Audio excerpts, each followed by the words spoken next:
As you know, our topic Tuesdays are from our med students and our resident, and it looks like this one's from our resident Duke. So, everyone, we hope your week has gotten off to a great start so far. Today, we're going to cover coronary artery and vein vessel anatomy. So excited.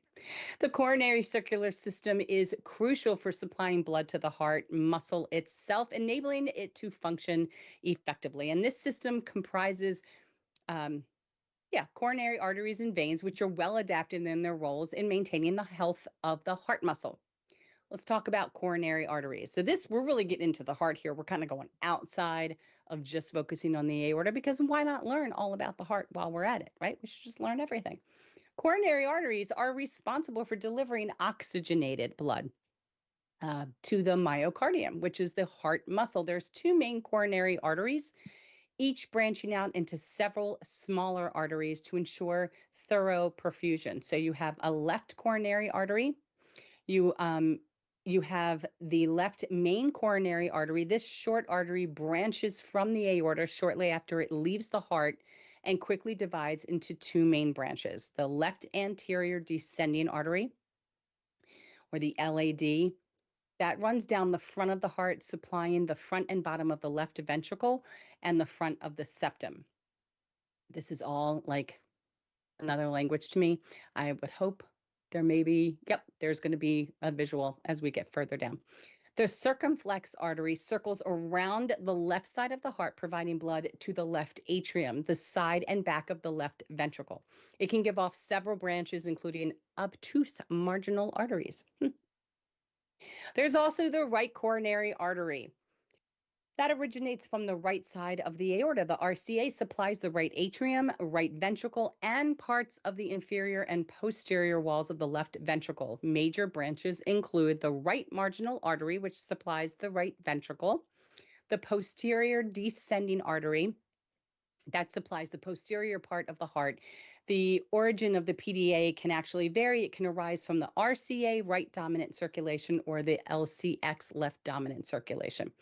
The coronary arteries penetrate the myocardium, forming a network of smaller branches.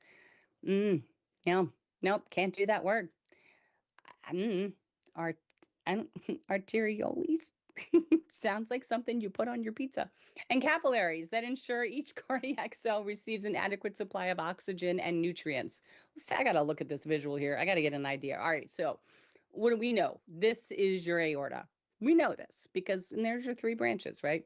So look at this artery compared to the size of this artery. Like, who wouldn't have thought that this wouldn't have been a vein compared to this sucker? That just shows you how critical our aorta is. Look how much blood volume goes through this to supply everything to our body. It's amazing. I find it fascinating. So this is your left coronary artery, and then it becomes the circumflex artery, and then it just starts branching out into all these other descending and blah, blah, blah arteries. Look at that. And then the same thing's happening on the right. So that's your visual. And that is all coming off of, really, this comes right out of the aorta, and this comes just below it. Coronary veins are responsible for removing deoxygenated blood and metabolic waste products from the myocardium. They collect into the coronary sinus, which drains directly. So function and clinical structure, the efficient functioning of coronary arteries and veins, it's vital for maintaining cardiac health. Any blockage or dysfunction in these vessels can actually lead to a significant clinical condition such as coronary artery disease. We've all heard of this before. This condition involves narrowing or blocking or blockage of coronary arteries due to atherosclerosis. Reduced blood flow can cause angina or chest pain. It's a fancy word for chest pain. Or myocardial infarction, which is heart attack, an MI, heart attack.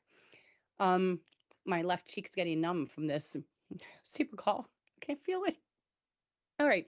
Coronary artery spasm. That's a sudden constriction of the coronary artery, can lead to reduced blood flow, causing chest pain or a heart attack. Coronary vein disorders. Conditions like coronary sinus thrombosis, although rare, can impair venous drainage from the heart and lead to complications. So here's an idea visually of coronary artery disease in this section just right here, okay? This would be a blood clot or thrombosis, and this is plaque. This is plaque pushing in. That's going to create a lack of blood flow, right? There's no blood flow. Nothing's flowing. That's bad news. That's not good. And that can happen in your coronary arteries. I'm not a doctor. I'm just relaying what I see visually here to you.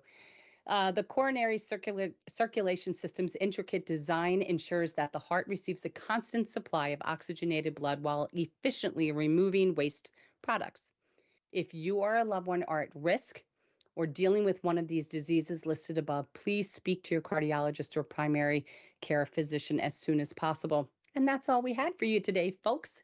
I feel like he's what, Daffy Duck or Porky Pig? Didn't that what they said? That's it. That's all, folks.